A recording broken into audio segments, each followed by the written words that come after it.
Oh, si j'avais su qu'en faisant cet épisode, j'allais balancer des dossiers aussi lourds, je crois que je m'en serais passée. Hello et bienvenue sur le podcast Macom par 3. Le podcast pour gérer ta visibilité en mode do it yourself. Ici, fais le plein de ressources rapides et efficaces pour plus de visibilité, plus d'autonomie et plus d'économie.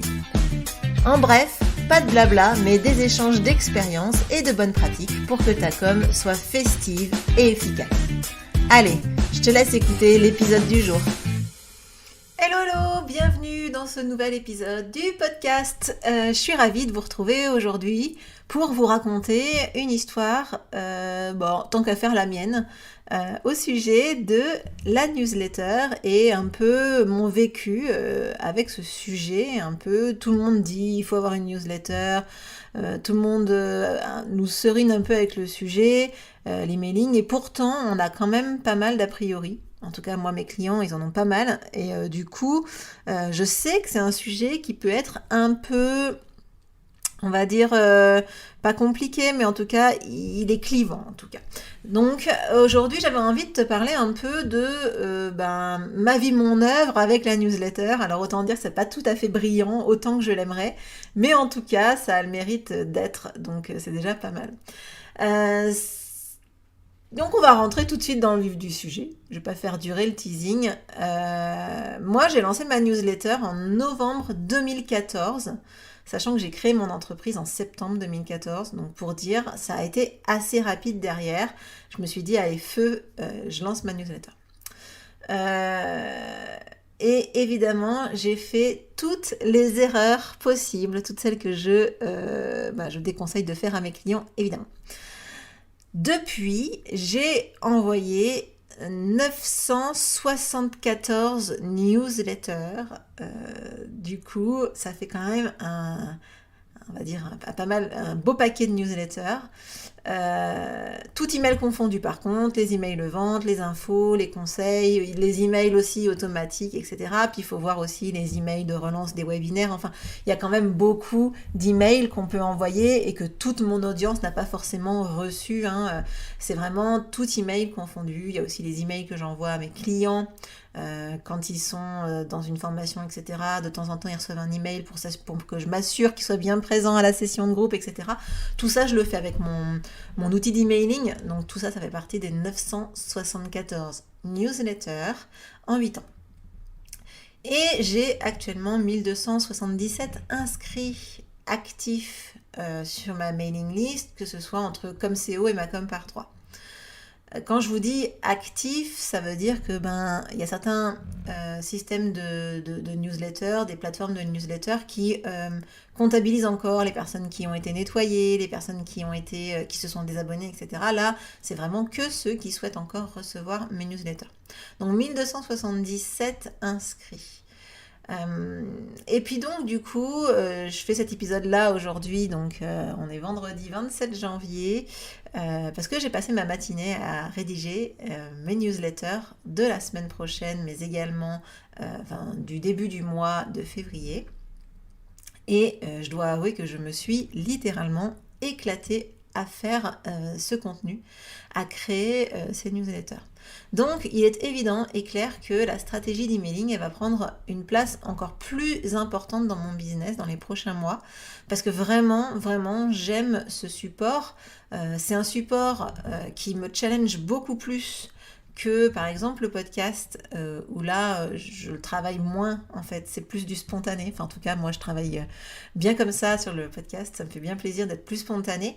Donc du coup si c'est plus spontané, je le travaille un peu moins, je prends quelques notes, mais voilà.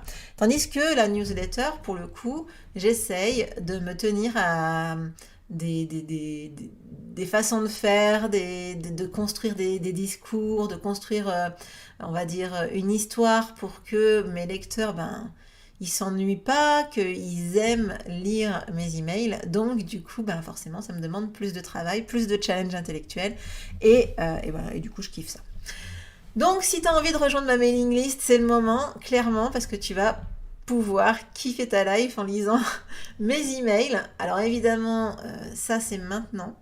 mais j'ai aussi débuté et c'est finalement de cela que j'ai envie de te parler dans cet épisode. Pourquoi je vais te parler de mes débuts et forcément des choses pas très très reluisantes que j'ai pu faire au début. Pourquoi ? Parce que déjà, je veux que tu aies bien en tête que on fait pas forcément bien dès le début. Ça, c'est parfois rassurant de l'entendre, donc je vais te le redire. C'est pas au début, oui, on fait des erreurs, tout le monde en fait, même ceux qui sont experts de leur domaine. Donc voilà. Donc déjà, on va enlever une forme de pression. Et pourquoi je te dis ça également, c'est parce que je pense vraiment que quand on se lance dans la newsletter, il y a quand même des basiques à savoir. Il faut se dire qu'il y a 8-9 ans, les règles étaient un peu différentes, etc. Donc les erreurs que j'ai faites, voilà, elles étaient aussi en lien avec le contexte de l'époque. Mais en tout cas, c'est important de bien faire attention à ne pas faire certaines erreurs. Et donc c'est pour ça que je te fais cet épisode. Pourquoi aussi ? C'est parce qu'actuellement, je réfléchis à créer une formation justement pour lancer sa newsletter, on va dire le plus facilement possible, pour qu'elle complète les ressources de Macom par 3. Et donc forcément, j'en profite pour te raconter quelques petites choses, vu que je remets mon nez dans les vieilles choses que j'ai faites. Alors, allons-y, qu'est-ce que j'ai fait ou comment j'ai lancé ma mailing list ? Alors je dois t'avouer que comme c'était en novembre 2018, franchement je me souvenais pas du tout du contexte et donc j'ai été obligée d'aller revoir quel était ce fameux premier email que j'ai envoyé. Alors déjà, il y a déjà une chose que j'ai pas faite comme erreur, c'est que je n'ai pas envoyé de newsletter jamais avec ma messagerie standard, c'est-à-dire à l'époque j'étais sur Gmail on va dire, mais peu importe, c'est-à-dire que je n'ai pas utilisé Gmail pour envoyer des emails de masse. Donc ça déjà je suis assez, tu me diras c'est assez normal, mais en tout cas je ne l'ai pas fait. Ce qui s'est passé, c'est que j'ai créé mon premier email. L'objectif c'était de vendre une sorte de prestation autour des fêtes de fin d'année. L'idée c'était de vendre, je crois, d'après ce que j'ai compris, parce que j'ai pas réussi à retrouver l'email entier, j'ai juste le titre et l'objet de l'email, donc c'est pour dire que c'est assez sporadique comme information. Mais en tout cas, d'après ce que j'ai compris, en fait, l'idée c'était de vendre un kit de communication pour les fêtes, donc par exemple carte de vœux, newsletter de début d'année, enfin voilà, de bonne année, etc. Donc l'idée c'était de proposer aux professionnels de communiquer pour les fêtes. Voilà. Alors, déjà, je ne sais pas si tu as tout de suite compris quelle était la première erreur que j'avais faite, mais en gros, mon premier email, ça a été d'envoyer un email de vente. En plus, le timing était très moyen parce que c'était pour les fêtes de fin d'année, on va dire les vœux, etc. Et je l'ai envoyé fin novembre, donc c'est déjà super juste. Donc, bilan de ce premier email, aucune vente. Du coup, je suis retournée voir les statistiques, 15% de taux d'ouverture, ce qui est vraiment, vraiment pas bon, et pas un seul clic sur l'email.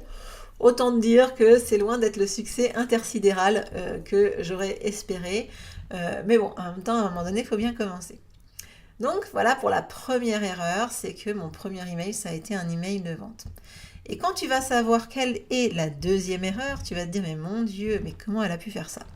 Bref, je l'ai fait, je l'assume, je suis là devant toi à assumer mes erreurs de débutante. Donc je me lance. Erreur numéro 2, c'était les adresses email.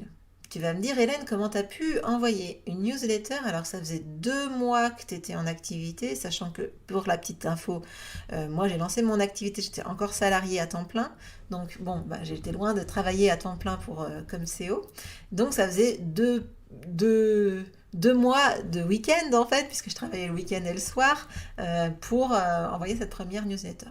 Bien. Eh bien, je peux te dire du coup que ces adresses, je ne les ai pas obtenues. C'est pas des gens qui se sont inscrits à ma newsletter, non. Ce n'étaient pas non plus des anciens clients, non.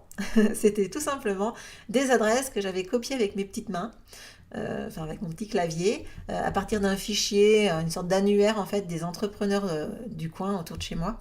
Et du coup, j'avais tout recopié pour les mettre dans ma base d'email. Alors attention, hein, à l'époque on parlait pas de RGPD, donc il y avait le droit, ou en tout cas c'était pas aussi mal vu, et en tout cas c'était pas interdit comme ça l'est maintenant, hein, de faire cette manipulation, de copier des adresses email pour envoyer des newsletters non sollicitées. Mais ce qu'il faut retenir surtout, c'est que ces personnes, elles ne me connaissaient pas. Euh, elles ne me connaissaient pas du tout. En même temps, personne ne me connaissait trop, hein, j'ai envie de dire. Et en plus, moi, je ne savais pas non plus, je ne les connaissais pas non plus. Donc en fait, j'ai envoyé des emails de vente à des prospects plus que froids, j'ai envie de dire presque qu'ils étaient au congélateur, ces braves prospects, c'est-à-dire que je suis arrivée, ils ne me connaissaient pas, bon j'avais un beau logo, hein, mais ça c'est pas suffisant. Je me suis dit allez, j'ai une communication professionnelle, puisque j'avais une page entre guillemets de vente, hein, je l'ai renvoyée vers mon site, etc. Donc j'avais quand même tous les outils pour donner une image professionnelle, mais bon, ces gens-là, ils allaient quand même pas m'acheter quelque chose alors qu'ils n'avaient jamais entendu parler de moi, ils n'avaient sollicité aucune offre et surtout je n'avais aucune certitude qu'ils avaient vraiment ce besoin. Donc c'était une bonne raison d'accentuer le fiasco de ce premier email. Voilà, voilà. Bon, c'est pas très, comment on dit, c'est pas très glorieux tout ça, mais ça a le mérite, j'ai le mérite de m'être lancée. Et finalement, après, ce qui est important, bah, c'est finalement presque le plus difficile, c'est le premier pas. Euh, et donc là, en fait, finalement, ben, moi, après, j'ai continué. Alors, j'ai continué de façon irrégulière, puisque j'envoyais des emails quand j'avais besoin de vendre ou quand je venais de sortir une nouvelle offre, quoi. Et comme au début, ben, forcément, euh, j'avais pas forcément beaucoup de clients, j'avais pas beaucoup de sollicitations et que j'avais pas forcément non plus. euh, Moi, je suis quelqu'un, je me suis lancée sans faire d'études de marché et sans faire de business plan. Je me suis dit, il y a un marché, j'y vais. Donc, j'avais pas vraiment travaillé cette partie offre, etc. Enfin, en tout cas, pas beaucoup anticipé. Et donc, j'ai sorti pas mal d'offres sur les premiers mois. Et donc, comme je te le disais, j'ai envoyé que des emails quand j'avais besoin de vendre. Et donc, et c'est là où quand j'ai vu les stats, je me suis dit, mais quelle horreur, mais comment je vais pouvoir dire ça dans le podcast? Mais me voilà, je te le dis, mes 57 premiers emails étaient des emails de vente. Voilà, 57 emails de vente. Alors attention, hein, je vais là, franchement, j'espère que tu te dis, oh, mais comment elle a pu faire ça? Alors, je vais quand même nuancer, c'est-à-dire que j'avais plein de listes différentes en fonction des zones géographiques, en fonction des comptes, des activités, etc. Et donc en fait, il faut que tu saches que dans ces 57, il y a le même email que j'ai envoyé à plein d'audiences différentes, hein. C'est-à-dire que la même personne n'a pas reçu 57 emails, Dieu merci. Mais pendant 6 mois, j'ai envoyé que des emails de vente, environ pour chaque personne, hein, de ma liste, un par mois. Donc ça fait quand même finalement beaucoup de ventes, enfin en tout cas beaucoup d'emails de vente pour assez peu de ventes concrètement, il faut être quand même honnête. Mais bon, en même temps, au début, il faut bien faire ce qu'on peut. Et à l'époque, c'est vrai que tout ce qui était lead magnet, etc., c'était assez peu répandu encore. Donc évidemment, maintenant, j'ai beaucoup changé ma stratégie, hein, sur la newsletter. Mais j'avais envie de te parler un peu d'un temps que les moins de, je sais pas quel âge, ne connaissent pas ou n'ont pas vécu. Maintenant, j'ai envie de dire, c'est presque un peu plus facile de lancer sa newsletter parce qu'il suffit de... Enfin, il suffit. Il y a une stratégie assez simple, c'est on donne du contenu, on crée du contenu qui, contre adresse email, va être envoyé et du coup, ben, ça permet d'avoir une sorte de communauté déjà, des abonnés, des vrais abonnés, des gens qui sont vraiment intéressés par ce qu'on veut. Parce que moi, mes emails là, les 57 emails de vente, je les ai envoyés à des prospects plus que froids, à des listes d'emails que j'avais chopées par-ci par-là, etc. Enfin, c'était juste une horreur en fait, hein. C'était tout ce qu'il ne faut pas faire, en fait, je l'ai fait. Donc, je suis vraiment capable de te parler des trucs qu'il faut faire forcément, ou des trucs qui fonctionnent mieux. Donc, en tout cas, ce qui est important aussi, c'est que j'ai pas abandonné, malgré, effectivement, j'y suis quand même allée à la dure, hein, fichier plus que froid, euh, pas encore de stratégie de contenu, etc. Donc, c'était vraiment pas terrible. Donc depuis, j'ai changé de stratégie, j'ai changé de type de contenu et de rythme. Euh, avant, j'avais beaucoup de mal à être régulière. Maintenant, toutes les semaines, le mardi à 9h, eh bien, on a rendez-vous ensemble dans votre messagerie pour passer un moment ensemble autour des sujets de communication. Le contenu, eh bien, évidemment, il y a toujours des emails de vente. On va pas, je ne suis pas une association à but non lucratif. Je suis pas bénévole. Donc, évidemment, quand j'envoie des emails, de temps en temps, je parle quand même un peu de mes offres. Mais en termes de contenu, il y a beaucoup plus d'informations, de conseils, etc. Pour essayer de vous aider à optimiser votre communication, à ce que ce soit plus fluide, à ce que peut-être à avoir des idées, des petites choses qui vous viennent en tête grâce à cette lecture. Et en termes de stratégie, évidemment, je ne suis plus sur ce côté je chope les adresses email sur Internet parce que comme je l'ai dit en préambule, maintenant c'est interdit. Donc évidemment, ce sont mes prospects qui s'abonnent à ma newsletter. Donc depuis octobre 2018, j'ai réussi à me fixer une newsletter par semaine, comme je te le disais. Et évidemment, j'obtiens plus de résultats. J'ai envie de dire, quand la stratégie, elle est beaucoup plus douce, respectueuse, et que surtout les personnes qui sont inscrites, abonnées à la newsletter, ont vraiment envie d'être là, tout simplement, et bien forcément, les résultats sont meilleurs.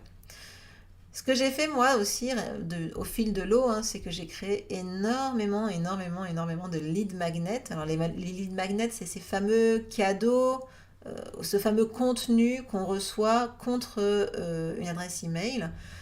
En gros, tout le monde y gagne. La personne qui a créé le lead magnet, elle gagne un abonné à sa newsletter. Et la personne qui s'est abonnée, elle gagne le contenu qu'elle voulait avoir. Donc tout ça évidemment, le contenu est gratuit normalement pour les lead magnets, mais après il y a des gens aussi qui vendent leurs e-books, chacun sa façon de faire. En tout cas, ces fameux lead magnets, ils permettent d'avoir une liste qui est plus cohérente avec ma cible et surtout avec mon client idéal. Donc je m'assure en fait que mes lead magnets, ces fameux contenus, soient totalement cohérents avec le client que je souhaite avoir ensuite. Et donc, de facto, si les personnes qui sont dans ma liste email sont mieux qualifiées, eh bien, c'est plus facile de vendre grâce à la newsletter. Donc, voilà pour les progrès ou en tout cas les améliorations que j'ai mises en place dans la newsletter. Et puis, comme je te le disais, c'est vraiment un vecteur que j'ai très envie de chouchouter, de faire progresser, etc. Donc, en ce moment, je me forme également davantage pour que la lecture elle soit encore plus agréable pour mes lecteurs.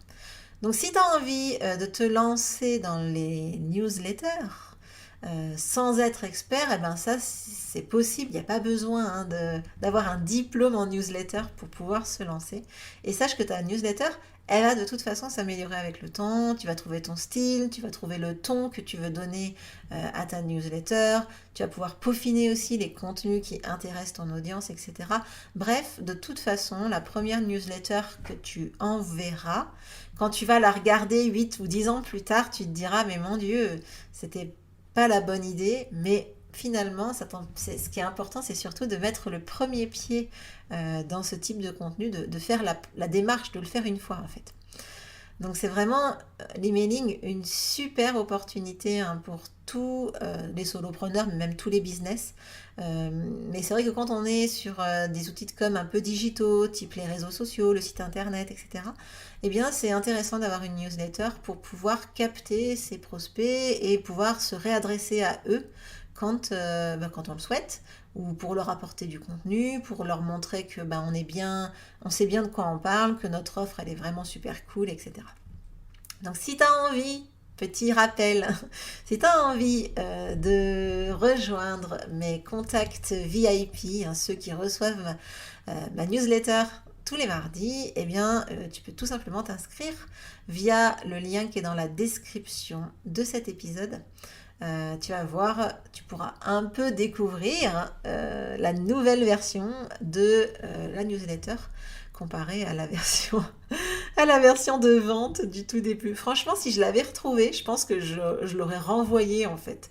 Mais je sais pas pourquoi, en fait, je pense que l'outil, il garde pas en mémoire les newsletters qui sont si vieilles, je pense. Peut-être qu'il faudrait gratter dans les archives. On va peut-être essayer de trouver ça quand même. Donc en tout cas, si tu veux avoir l'opportunité de revoir cette première newsletter que j'ai envoyée un jour de novembre 2014, eh bien, en tout cas, inscris-toi au contact VIP. Bon, j'espère que cet épisode t'aura plu. C'est vraiment un épisode où j'avais envie de partager un peu l'historique. Et en même temps, j'ai trouvé ça assez intéressant de replonger dans les données de l'époque. Donc voilà, un petit flashback.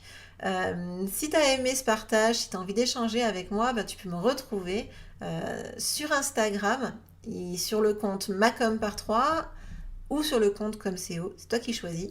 Et puis surtout, je te dis à très vite dans un prochain épisode. Ciao! J'imagine que si tu écoutes ce podcast, c'est que tu aimes les conseils et te débrouiller seul pour les mettre en place dans ton business. Alors découvre Macom par 3, la plateforme de ressources rapide et efficace pour les entrepreneurs qui aiment l'indépendance. Tu peux découvrir la masterclass pour t'aider à structurer ta com pour être visible de tes clients sans t'épuiser et sans t'éparpiller. Cette masterclass, je l'ai créée pour que tu saches comment amener progressivement ton audience vers tes offres quand ils sont prêts à les acheter. Retrouve tous les liens dans les notes de l'épisode. Ciao!